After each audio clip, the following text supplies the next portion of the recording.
Oi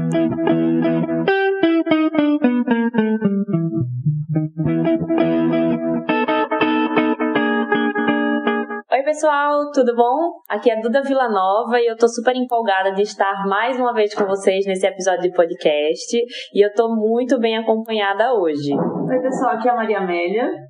Oi pessoal, aqui é a Maria Estela. E a Estela, ela tá estreando nos podcasts hoje. Bem-vinda, Estelinha. Oi pessoal, tudo bem? Meu nome é Maria Estela, como eu já me apresentei. Eu faço parte deste grupo seleto e especial. E assim como os outros colaboradores, eu sou uma nefrologista, talvez uma nefroblasta em formação. E eu tô aqui hoje pra gente falar de um tema muito especial. Isso mesmo, a gente vai conversar hoje sobre o CMV, o citomegalovírus, no cenário de pós-transplante renal, né? Vamos citar também alguns outros transplantes de órgão sólido. Mas antes da gente entrar na nossa discussão quente, né? Vai ter confusão, treta, do jeito que a gente gosta. Sempre assim, né? Não dá pra juntar as duas Marias e não esperar menos. A gente quer falar com vocês sobre os dois grandes projetos do grupo. Então, acho que a gente pode falar primeiro da newsletter, né, que é um produto que já está pronta. A gente discute 2 artigos por semana. A gente tem a nossa newsletter normal, mas a newsletter premium, que esses artigos são de fato discutidos, tem uma revisão super legal com 2 artigos de impacto, isso semanal. Além da informação do artigo, a gente também adiciona uma opinião pessoal que conta com a nossa experiência, né, Mea? Exatamente, eu acho que não basta ler, né? É uma opinião crítica mesmo de artigos que têm grande impacto. Então, para todo mundo que é bem corrido, que não tem tempo de estudar como gostaria, acho que é uma oportunidade muito boa. Concordo. E, né, a nossa grande surpresa que está chegando é que a gente está preparando para vocês um curso maravilhoso, incrível e muito completo só sobre doença renal crônica em estágios não dialíticos. Esse aí, acho que a gente tem oportunidade de discutir muita coisa. Ainda bem, né? Depois de muitos anos, é um tema que tem bastante atualização, então acho que o curso vai ficar bem legal mesmo. Muito legal. Eu acho que são 24 ou 26 aulas. É tanta aula que eu nem decorei quantas são, tá? A gente tá finalizando a gravação dessas aulas para vocês e a gente vai programar o evento de lançamento e vai passar tudo com maiores detalhes no Instagram. Novidades para 2023. Começando com tudo. Tá, vamos lá então. Vamos começar? Todo mundo pronto? Sim. Estelinha, tudo bem aí? Tá tudo certo. Respira. Estelinha tá nervosa, tremendo. Tô mesmo. Então tá bom, vamos começar definindo o que é o citomegalovírus, o CMV? Bom, então, o CMV, ele é um vírus da família herpes vírus. É a infecção mais prevalente no pós-transplante renal e talvez a complicação infecciosa mais frequente também. E é por isso que a gente vai falar dele hoje. Eu acho que o CMV tem importância clínica, como a Estelinha falou, muito significativa. É um problema ou uma condição que está associada não só ao transplante renal, como a Duda tinha falado. Então, é uma infecção que é comum em transplante cardíaco, pulmonar, transplante de fígado e também transplante de medula óssea. Lógico que o nosso enfoque hoje aqui vai ser no pós-transplante renal. Isso, então ele costuma acometer cerca de 60% a 70% dos transplantados renais e essa infecção ocorre de forma mais comum nos primeiros 3 a 6 meses. Geralmente, o contato inicial, a prima infecção, ocorre na infância, então nos adultos da nossa população a gente tem uma soroprevalência, ou seja, a gente tem um IgG positivo em cerca de 70% dos casos. Tem alguns estudos até falando 90%, que é o que eu acho significativo, né? Assim, a maioria dos pacientes que eu tenho experiência, pelo menos ter convivido, não tem muita noção do que é o citomegalovírus. E até fica surpreso quando a gente comenta sobre o tratamento e sobre a infecção. Por quê? A maioria das infecções na infância são assintomáticas ou tem sintomas inespecíficos, mas é uma condição que é muito prevalente na nossa população e que pode ter consequências no pós-transplante, né? A gente fala dos efeitos diretos e indiretos do CMV. Então, os efeitos diretos, né, são aqueles que se devem diretamente à replicação do vírus, né? Então, os pacientes vão apresentar sintomas porque o vírus, ele se replica nesses órgãos. E aí é o que a gente chama de doença CMV, né? Febre, mal-estar, é a síndrome clínica causada pela replicação do vírus. Seria o efeito direto de ter a reativação do vírus no organismo ou a infecção. E assim, de efeito indireto, que eu acho que é uma coisa que é bastante estudada, falo isso particularmente no transplante de rim, porque está associado a muitas outras complicações. Então, tem estudo que mostra a relação entre infecção pelo CMV e ocorrência maior prevalência de rejeição, por exemplo. Tem estudos que mostram melhor sobrevida do enxerto renal pós-infecção por CMV, uma associação com outras infecções, então provavelmente não é um efeito causal, mas é um efeito de associação mesmo. Então, quem tem CMV normalmente tem o maior risco de ter infecção pelo BK vírus, tem o maior risco de ter pneumocistose, e talvez isso reflita muito mais o estado de imunodepressão daquele paciente do que realmente o CMV ser causa. E tem estudo também que mostra outras complicações, né, tipo doença aterosclerótica e a bronquiolite obliterante, que é o caso do pós-transplante de pulmão. Isso foi a Celine que falou hoje, eu achei um dado bem interessante. E só para a gente retomar um fato importante, então, se a gente está falando que 70% das pessoas entram em contato com o vírus na infância, a gente precisa lembrar que é um herpes vírus. Então, ele fica dormindo, fica latente nas nossas células, né, em algumas células específicas, né, Estelinha? Macrófagos, células dendríticas e células progenitoras mieloides. E aí, numa condição de imunossupressão, né, esse vírus ele vai se reativar e aí ele pode se manifestar de algumas formas, né? Exatamente. E aqueles pacientes que não tiveram contato, ou seja, são IgG negativo, né, e chegam na fase adulta, eles podem receber esse vírus no próprio órgão transplantado. E esse risco, ele é diferente para os tipos de órgão transplantados. Então, a gente sabe que esse risco de transmissão é maior no transplante pulmonar e no hepático, e é um pouco menor no rim e no TMO. E aí eu acho que é importante a gente falar quais são os fatores de risco para essa infecção. Acho que a primeira coisa é a questão da sorologia. Esse status sorológico ele deve ser avaliado, ele tem que ser avaliado no pré-transplante, porque isso vai definir os principais fatores que definem o risco dessa infecção pós-transplante, né? Então, quando a gente fala de sorologia, a gente está se referindo a IgG. Então, qual seria o espectro de pior ou maior risco, né, para o receptor do transplante? Seria aquele que é um receptor que é IgG negativo, que recebe um órgão do doador IgG positivo.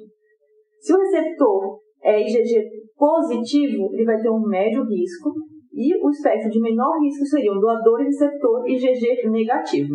E fica fácil a gente lembrar desse cenário de maior risco, porque, imagina, um paciente que nunca teve contato com o vírus, ou seja, não tem nenhuma memória imune de combate a esse vírus, recebe um órgão de quem está cheio de vírus. Ele é um organismo que não está preparado para combater aquele vírus e que está em início de imunossupressão. Exatamente. No momento que está pegando ele mais imunossuprimido, ele está recebendo uma carga viral ali. Então, fica fácil de a gente lembrar desse maior risco.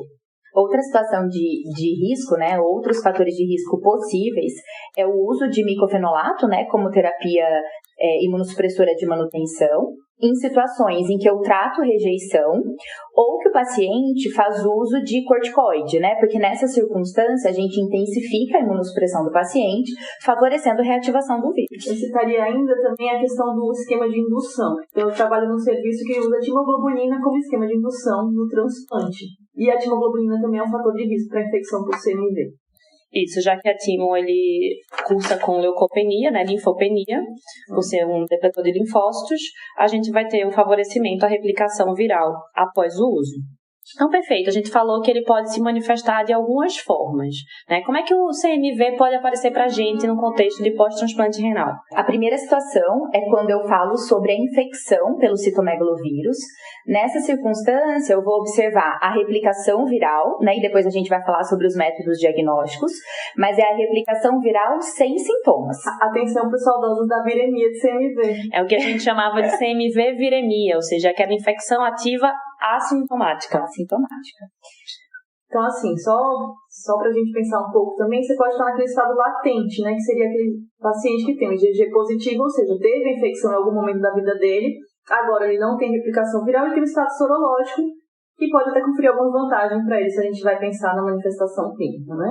Tem a questão do paciente que pode estar assintomático, ele pode ter o CMV doença também, que não necessariamente vai ter lesão de órgão, mas pode cursar com uma infecção com sintomas mais inespecíficos, ou ele pode ter uma doença invasiva pelo CMV, que é bastante temido porque, de fato, dá lesão em órgão-alvo, né?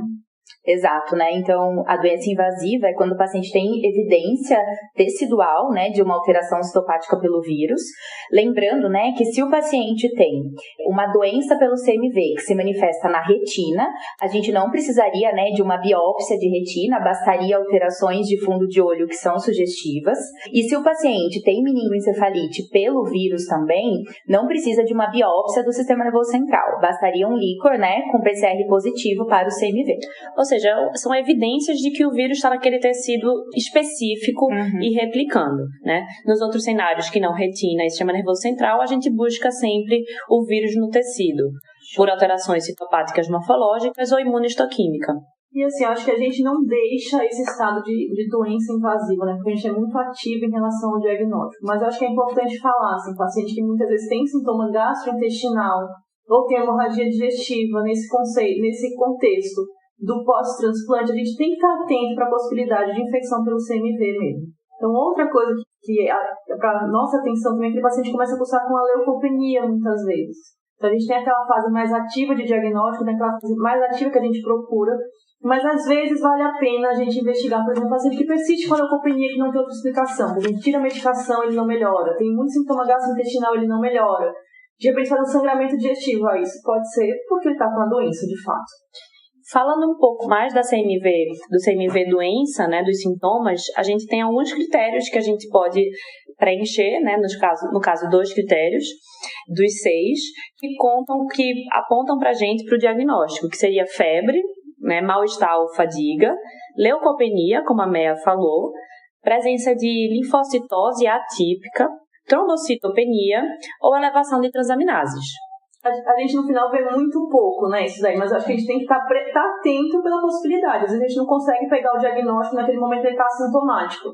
Então, estar atento à possibilidade dos sintomas, eu acho que é uma coisa que é bem importante.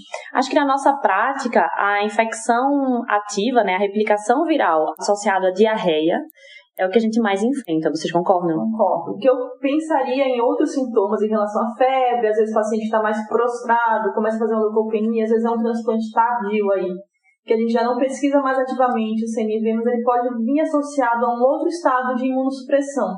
Verdade. Então a gente tem que estar atento a essa possibilidade, até para fazer outros diagnósticos nesse contexto. Então o paciente que transplantou há, 10 anos, que começou a fazer a infecção pelo CMV, será que ele não tem um outro estado ali de imunossupressão, que ele está tendo aquela infecção e tem outra coisa associada? É porque a gente já não espera mais que apareça um CMV com tanto tempo pós-transplante. Então, sim, a gente deve pensar em outro fator associado. Então, só para a gente recapitular, a gente vai ter a latência, CMV latente, que é o IgG positivo, o status de infecção ativa assintomática, que é apenas a replicação viral através de métodos de laboratório, sem sintomas clínicos, o antigo CMV viremia. Saudades. O CMV doença, que é a síndrome clínica, caracterizada por 2 dos critérios que eu citei, e o CMV doença invasiva, que a gente precisa desses sinais de que há replicação viral in loco naquele sítio acometido. Ok, a gente já falou das síndromes clínicas, agora vamos para o diagnóstico. Ótimo. E aqui eu acho que a primeira coisa que a gente tem que frisar é que a gente não utiliza, né, o IgM para diagnóstico de infecção / doença pelo citomegalovírus. Perfeito. A gente não fica esperando o IgM positivo para fazer nada, né, gente? A não ser que seja a gestação, mas aí é outra situação. Não, hoje não tem grávida. Hoje não. A única imunoglobulina que a gente usa aqui é o IgG e a gente utiliza ela para status sorológico pré-transplante. E também para prima infecção a gente acaba utilizando para avaliar a soroconversão. Perfeito, muito bem. E daí a gente tem 2 métodos principais aqui para o diagnóstico, eu diria, né? Que é a antigenemia ou o PCR. Falando um pouco de antigenemia, assim, qual é a intenção dela? Ela vai identificar a presença de CMV nos leucócitos. E assim, foi o exame que a gente utilizou por muito tempo, falando também mais uma vez no local onde eu trabalho. Mas assim, eu conheço as limitações. Então, o exame que tem uma sensibilidade reduzida é um marcador muito tardio. O que quer dizer isso? Normalmente ele positiva cerca de 7 dias após a infecção. Então, a gente está pegando aquela alteração tardiamente. É um exame também que é operador dependente, mas é mais barato do que o PCR. Então, talvez em alguns locais tenha disponível antigenemia e não tenha disponível o PCR. E um fator complicador é que a gente usa os leucócitos para avaliar a presença do vírus. A gente busca sinais do vírus dentro de leucócitos, mas é uma doença que cursa com leucopenia. A gente já parte de um cenário que vai reduzir a sensibilidade do meu teste. E é exatamente isso. Às vezes a gente tem uma doença muito grave pelo CMV. Eu lembro de ouvir isso na residência, né? Que era uma doença tão grave que cursava com lesão de órgão-alvo e a antigenemia podia ser muito baixa, mas isso na verdade era um sinal de gravidade. O paciente estava tão leucopênico que a antigenemia dele era baixa. Pois é. E aí a gente tem o estrela da festa, né, que é o PCR. Então a gente faz uma reação de polimerase em cadeia, que a gente vai amplificar os ácidos nucleicos do vírus e vai identificar de forma quantitativa a nossa replicação viral. E aí isso é o método de escolha, de fato, para o diagnóstico. Mais sensível, mais preciso e que se tornou o nosso padrão ouro atualmente. E também um marcador muito mais precoce, né? Não é como a antigenemia, que é mais tardio. Ele reflete o hoje, né? Vamos dizer assim. E aí eu acho que vem a pergunta.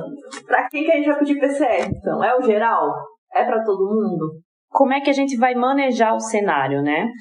Como que a gente utiliza essas ferramentas? Então, acho que aqui a gente tem duas grandes estratégias, que seria a profilaxia universal e o tratamento pré-emptivo. Duda, a gente vai começar a tretar agora? Acho que sim. Eu também.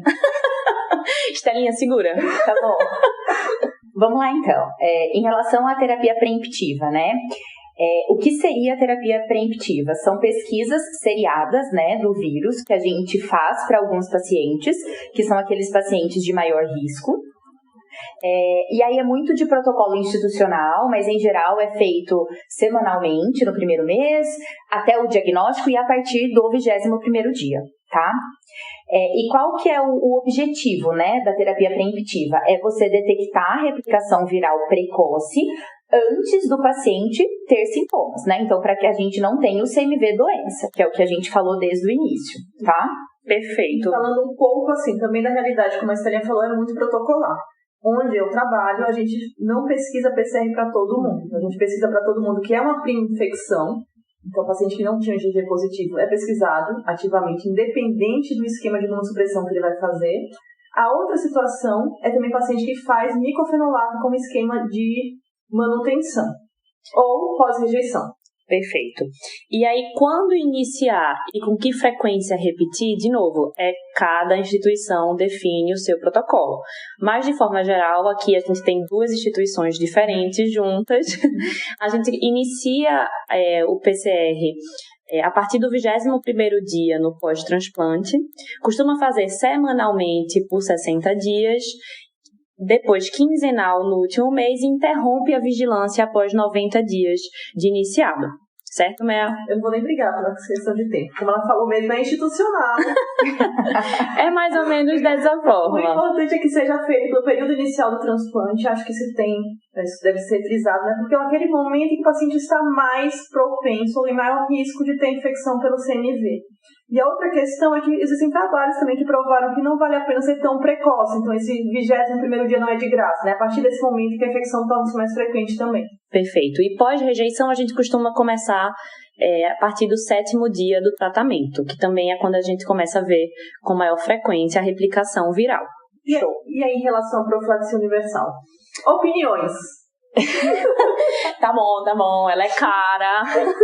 Mas é o seguinte, qual é a estratégia da profilaxia universal? Se é uma infecção, uma replicação, uma reativação tão frequente, vamos fazer um tratamento, uma profilaxia, com a medicação para todo mundo. Então, todo mundo sai no pós-transplante recebendo Valganciclovir, que é a droga atualmente utilizada. O paciente toma essa medicação por 3 a 6 meses, depende do protocolo institucional, e a gente não precisaria fazer a vigilância com o PCR. Qual é o problema, queridas? Custo, né? Então, o Valgan, a gente acabou de checar, minutos antes de entrar para gravar o podcast, ele está custando cerca de 13 a 15 mil reais, 60 comprimidos. Porém, a dose para quem tem função renal preservada é de 2 comprimidos de 12 em 12 horas, 4 comprimidos ao dia. Então, esse valor vai ser suficiente para 15 dias de tratamento. Então, eu estou falando em aumentar em muito o custo do meu transplante. Mas é só coisa ruim, o Valgan? Não, né? Nossa, adorei essa polêmica. Olha. Quem é invejoso que não tem o remédio? Total.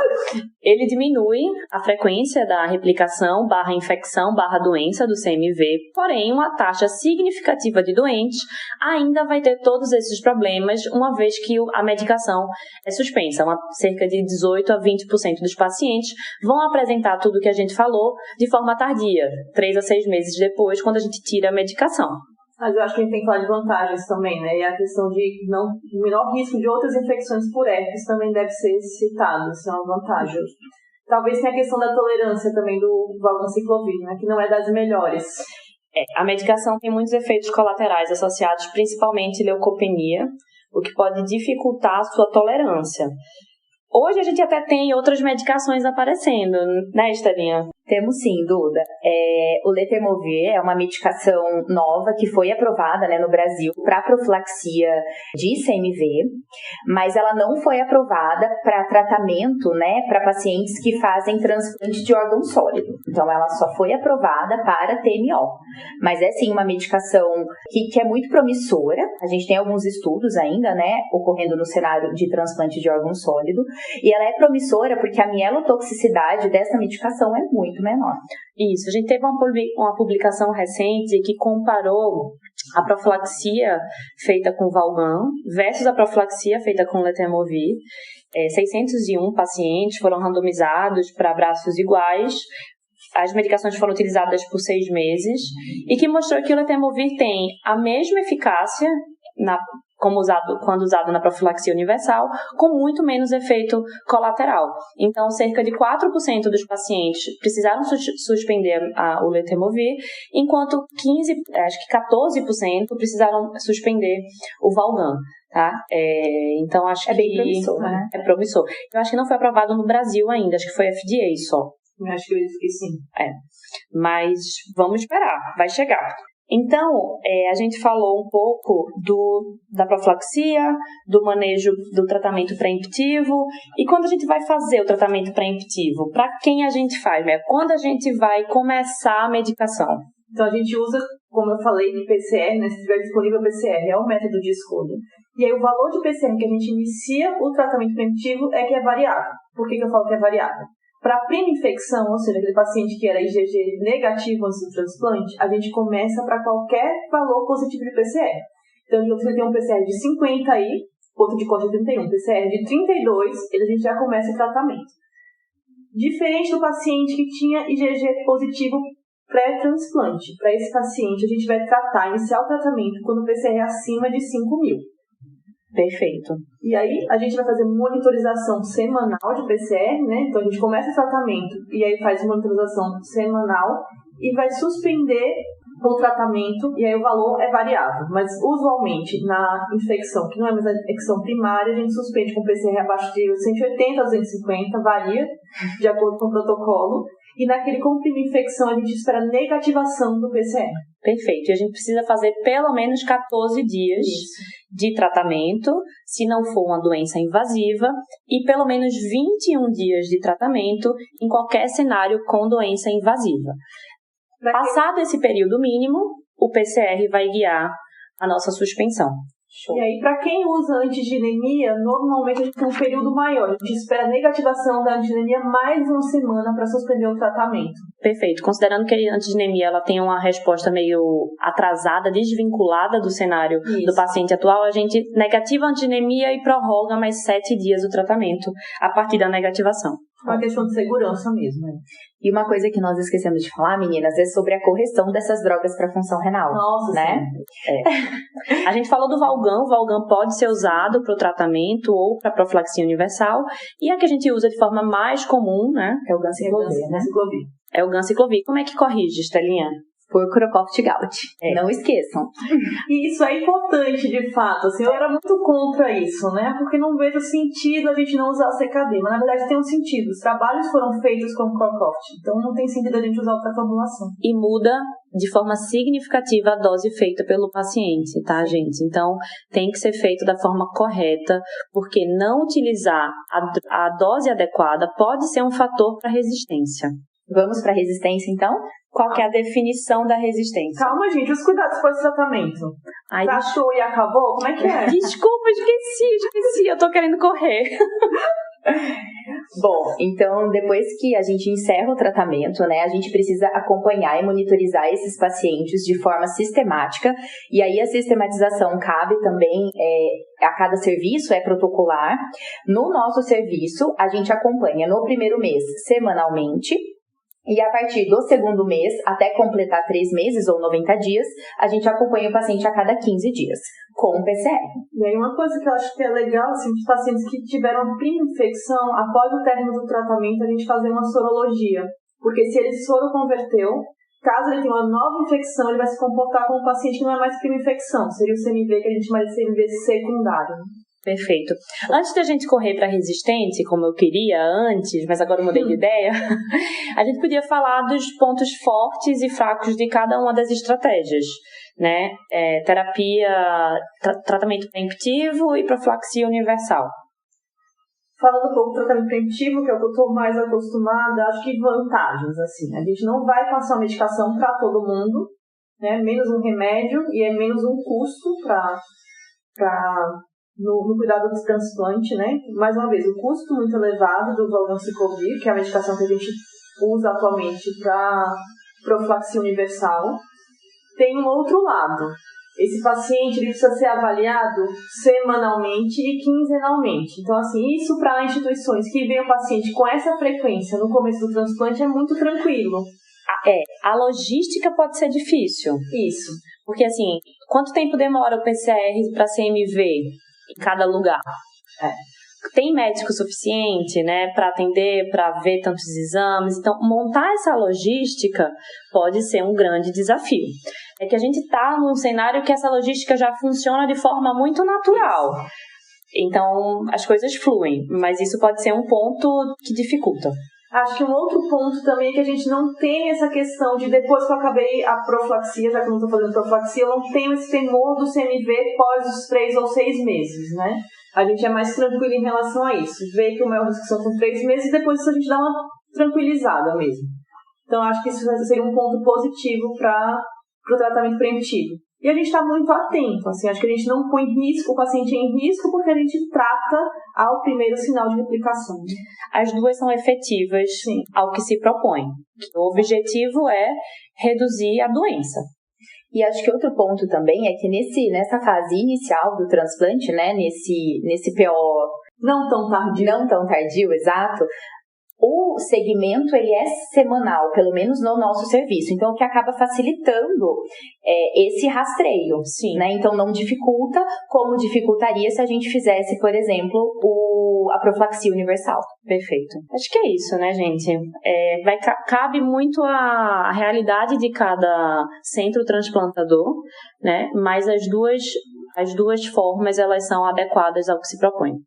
Inclusive, o guideline, né, de CMV recente, o último, ele traz para nós como o ponto de corte, né, para o início do tratamento, ele deve ser definido por cada serviço. Então, aqui os valores que nós citamos, como as meninas já falaram, são valores das instituições em que elas trabalham, mas vale todo o serviço, né? Cada serviço estabelecer os seus próprios pontos de corte baseado em especificidade e sensibilidade, né? O método, qual o valor seria mais acurado para fazer aquele diagnóstico.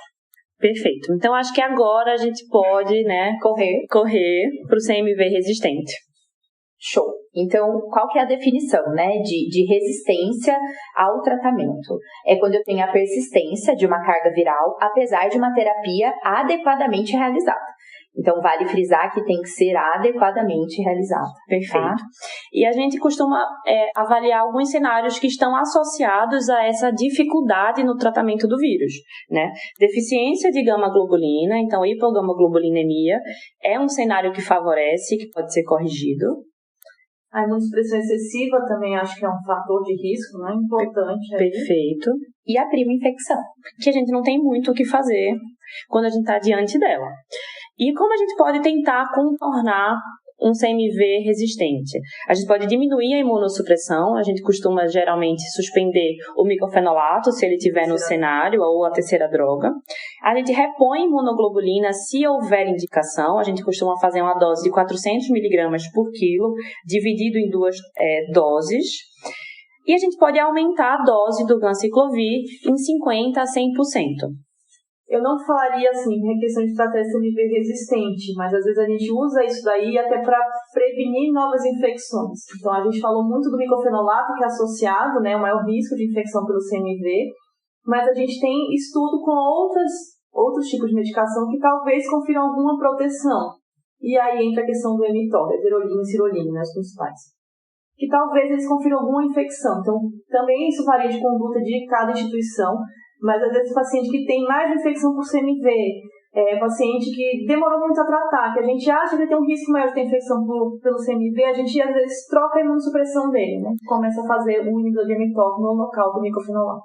Perfeito. A gente, habitualmente, segunda recidiva de CMV, a gente considera a soroconversão, a conversão da medicação, né, para o inibidor do mTOR, porque a gente vem tendo evidências crescentes de que a terapia de manutenção com essas medicações, elas parecem ter um menor risco de replicação do CMV.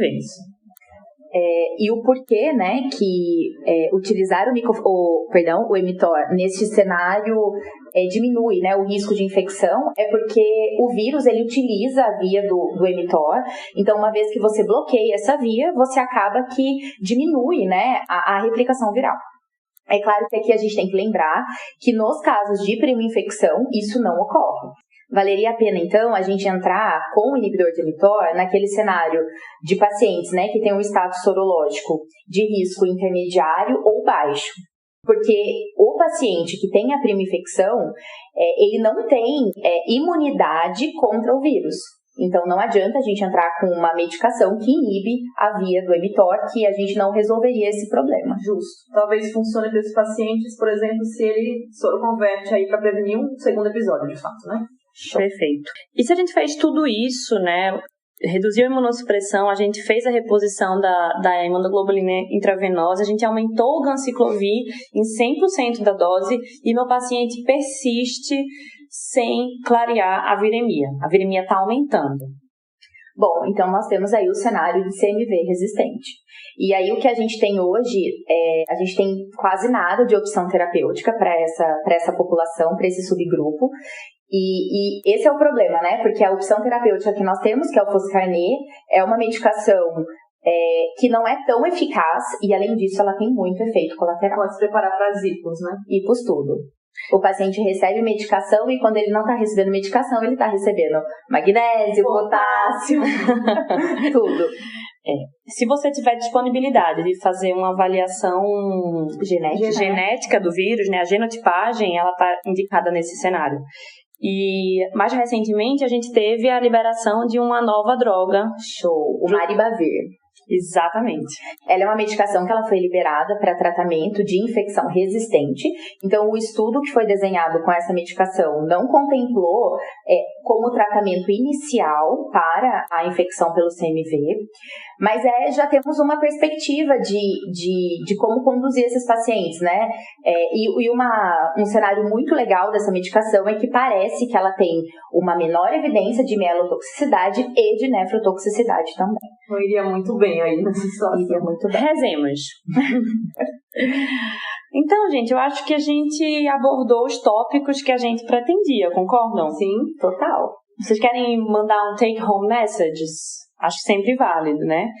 Ninguém duvida da importância do CMV, acomete até 70% dos pacientes pós-transplantados, maior risco 6 meses. Principal fator de risco, mismatch sorológico e imunossupressão utilizada, micofenolato / timo. Várias possíveis manifestações e o diagnóstico de escolha através do PCR. E a gente vai manejar os doentes em duas vertentes principais, tratamento preemptivo ou profilaxia universal, diante do seu cenário de centro transplantador a ser definido. Para tratamento, valganciclovir ou ganciclovir. Mais alguma coisa? Acho que é isso, a gente só citar realmente que a gente falou de CMV resistente, tá? Atento a essa possibilidade. Muito bem. Estelinha? Show! Gente, obrigada, viu? Bem-vindo oficialmente. Agora já tirou o curativo. Agora ela parou de tremer, voltou a respirar e tá coradinha de novo. Acho que é isso, pessoal. Até o próximo podcast. Tchau, gente! Beijo, galera. E não deixem de aproveitar a nossa newsletter e se preparem para o nosso próximo curso. Beijo! E curte a página do Instagram. Esse podcast tem o objetivo de educação médica. As informações aqui prestadas exprimem as opiniões dos seus integrantes no momento da gravação. Não esqueça que a medicina é uma ciência que muda constantemente. Não utilize as informações ouvidas aqui como conselhos médicos para si ou para outros. Em caso de necessidade, procure opinião médica direcionada.